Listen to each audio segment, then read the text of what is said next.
नमस्कार दोस्तों, मैं प्रवीण कुमार पुरोहित रघुकुल कोचिंग क्लासेस में आपका स्वागत करता हूं।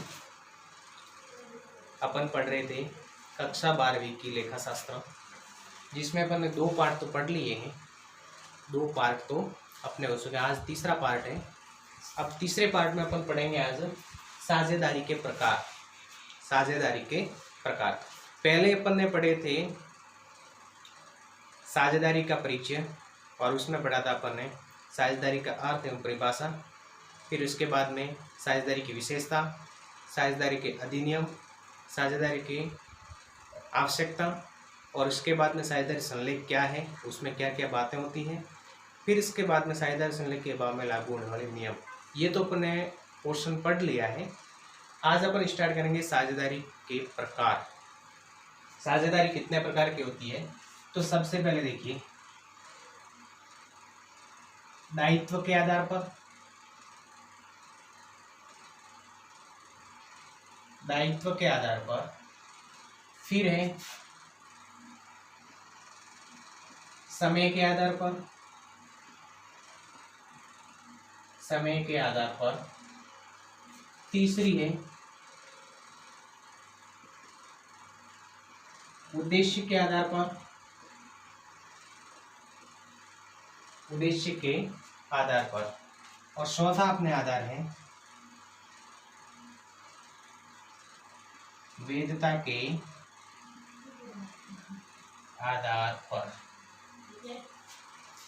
अब देखिए, यहाँ पर अपन पढ़ रहे हैं साझेदारी के प्रकार, और साझेदारी के प्रकार में सबसे पहले है दायित्व के आधार पर साझेदारी कितने प्रकार की होती है। तो देखिए, दायित्व के आधार पर है सीमित साझेदारी। दायित्व के आधार पर सीमित साझेदारी और असीमित साझेदारी। सीमित साझेदारी और असीमित साझेदारी 2 प्रकार की होती है दायित्व के आधार पर। दायित्व के आधार पर सीमित साझेदारी, असीमित साझेदारी, ठीक है। समय के आधार पर 2 प्रकार की साझेदारी होती है। एक तो है निश्चितकालीन साझेदारी और दूसरी है अनिश्चितकालीन साझेदारी।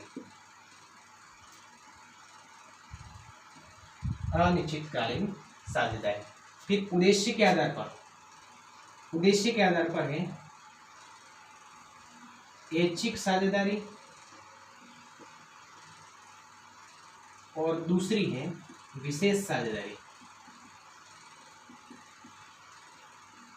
अपन साझेदारी के प्रकार पढ़ रहे हैं, और उसका आधार क्या, किस आधार पर अपन साझेदारी को बांट सकते हैं। तो सबसे पहले दायित्व के आधार पर अपन ने बांटा है, फिर समय के आधार पर है, फिर उद्देश्य के आधार पर है। सभी 2-2 प्रकार की है। फिर उसके बाद में वैधता के आधार पर है वैध साझेदारी,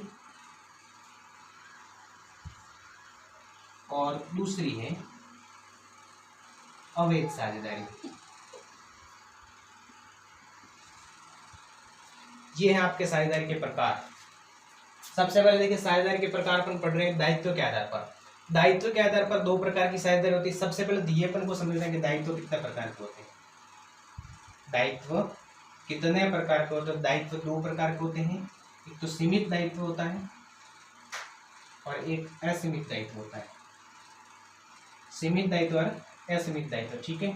दायित्व 2 प्रकार के होते हैं। सीमित दायित्व में देखिए, ऐसा दायित्व जो अपने पूंजी तक ही सीमित हो, ऐसा दायित्व जो अपने पूंजी तक ही सीमित हो, तो उसको तो बोलते हैं सीमित दायित्व।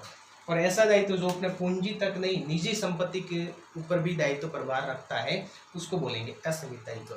यहाँ पे आपको समझने की कोशिश करनी है। देखिए, सीमित साझेदारी, सीमित साझेदारी में ऐसी साझेदारी जिसमें व्यवसाय का दायित्व है वो पूंजी तक ही सीमित होता है, उसे अपन बोलते हैं सीमित साझेदारी। अब पूंजी तक ही सीमित का अर्थ क्या होता है, जैसे कि ए और बी ने कोई व्यवसाय प्रारंभ किया और प्रत्येक ने 10,000 रुपये लगाकर क्या कर दिया, उस व्यवसाय को स्टार्ट किया था। प्रत्येक व्यवसायी ने, प्रत्येक साझेदार ने 10,000 रुपये लगवाए, ठीक है। अब 10,000 रुपये लगवाए, फिर आपके क्या हुआ, जैसे कि 30,000 का नुकसान हुआ। पूरे व्यवसाय का दायित्व कितना है, 30। दायित्व का अर्थ होता है सुखाना। दायित्व का अर्थ क्या होता है, इसको इंग्लिश में लाइबिलिटीज बोलते हैं, पर इसका अर्थ क्या होता है, चुकाना होता है। ठीक है, किसी को भुगतान करना है। अब देखिए 30,000 का नुकसान हुआ है, जबकि इन्होंने 10,000 यानी 20,000 टोटल इनकी पूंजी हो रही है, तो ये केवल 10,000 यानी 20,000 का ही भुगतान करेंगे। केवल पूंजी तक ही सीमित, जितनी पूंजी उसने लगवाई थी वहां तक ही भुगतान करेंगे, घर से लाकर भुगतान नहीं करेंगे। तो ये प्रोसेस जिस भी किसी व्यवसाय में होता है वो होती है सीमित साझेदारी। सीमित साझेदारी में जितनी पूंजी लगवाई है वहां तक ही दायित्व चुका सकते हो, इससे आपको निजी संपत्ति लाने की इसमें आवश्यकता नहीं होती है। वो तो होता है सीमित साझेदारी यानी सीमित दायित्व वाली साझेदारी कह सकते हो उसको। असीमित करते इसका विपरीत, पहले वाले का विपरीत। अगर आपके पूंजी तक सीमित यानी पूंजी आपके 20,000 की थी और दायित्व 30,000 के हैं, तो 10,000 के जो दायित्व है वो घर से लाकर भी चुकाने पड़ेंगे, यानी निजी संपत्ति को बेचकर भी आपको दायित्व का भुगतान करना पड़ेगा। वो हो जाएगा असीमित दायित्व वाली साझेदारी। ठीक है, ये आपके दायित्व के आधार पर क्लियर हो चुका होगा। फिर इसके बाद देखिए समय के आधार पर।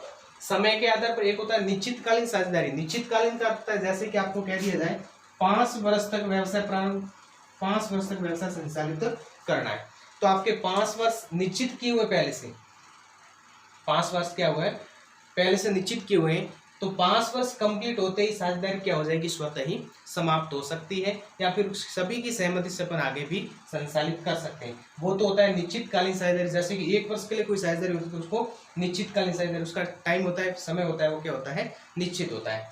एक होता है अनिश्चितकालीन साझेदारी जिसका कोई पहले से उल्लेख नहीं होता है, कभी भी उसको सभी की सहमति से उसको क्या कर सकते हैं, अपन समाप्त कर सकते हैं। ऐसी साझेदारी को अनिश्चितकालीन साझेदारी कहते हैं। जिसमें समय फिक्स होता है उसमें निश्चितकालीन, जिसमें समय निश्चित नहीं होता उसको अनिश्चितकालीन साझेदारी कहते हैं। ये आपके समय के आधार पर थी। फिर उसके बाद में उद्देश्य के आधार पर, उद्देश्य के आधार पर देखिए ऐच्छिक साझेदारी। ऐच्छिक साझेदारी और विशेष साझेदारी। ऐच्छिक का अर्थ है ऐसी साझेदारी जिसमें कोई उद्देश्य फिक्स नहीं होता है, उसका कोई विशेष कार्य नहीं होता है, सभी साझेदारों की सहमति से यानी इच्छा से अपन क्या कर सकते हो, साझेदारी को समाप्त कर सकते हैं, उसको बोलते हैं अपन ऐच्छिक साझेदारी। उसका निश्चित कोई कार्य नहीं होता, निश्चित कोई उद्देश्य नहीं होता है। और विशेष साझेदारी में ऐसा कोई निश्चित प्लांट होता है या फिर ऐसा कोई निश्चित कार्य होता है, उस कार्य को या उद्देश्य होता है, उस उद्देश्य को संपूर्ण करने के बाद, जैसे कि कोई भवन बनाना है और इस भवन का कार्य कंप्लीट होते ही साझेदारी क्या हो जाएगी, स्वतः ही समाप्त हो जाती है। यानी विशेष जो उद्देश्य है उस उद्देश्य की समाप्ति के बाद, उद्देश्य पूर्ण होने के बाद में क्या हो जाएगी, स्वतः ही साझेदारी समाप्त हो जाएगी, उसको बोलते हैं विशेष साझेदारी। फिर इसके बाद में वैध साझेदारी, अवैध साझेदारी। इसमें मोस्ट रूप से थोड़ा सा ध्यान देना है। वैध साझेदारी, वैध साझेदारी कब होगी, जब अंतर्राष्ट्रीय और अपने देशी व्यावसायिक जो संस्थाएं हैं या सरकार के द्वारा जो नीति बनाई उस नीति के अनुसार अगर कार्य करेंगे तो वो तो हो जाएगी वैध साझेदारी, और उस नीति के विरुद्ध कार्य करेंगे तो हो जाएगी अवैध साझेदारी। ठीक है, अब यहाँ पर देखिए अवैध साझेदारी कब होगी, जैसे कि अपने कम से कम साझेदारी में कितने व्यक्ति होने चाहिए, साझेदार होने चाहिए, 2 साझेदार होने चाहिए। ठीक है, अगर साझेदारों की संख्या घटकर 1 हो जाए तब भी अवैध साझेदारी मानी जाएगी।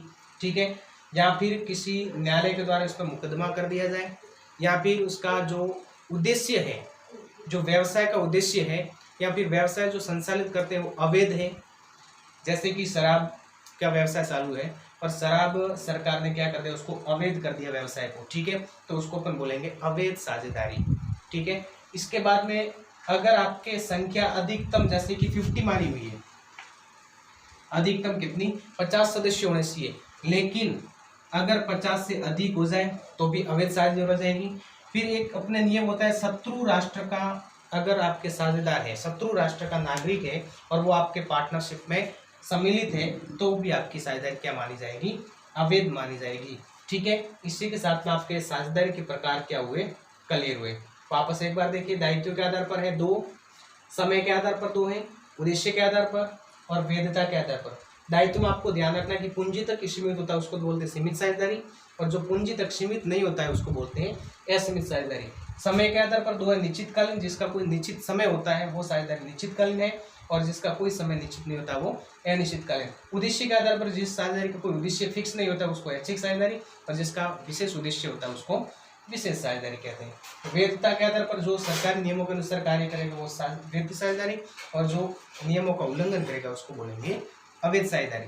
इसके साथ में ही आज का टॉपिक यहीं तक। कल अपन स्टार्ट करेंगे लाभ हानि नियोजन खाता, ठीक है, जो इससे अगला टॉपिक लगेगा। इसी के साथ में अपने स्वयं का और अपने परिवार का ध्यान रखें। धन्यवाद।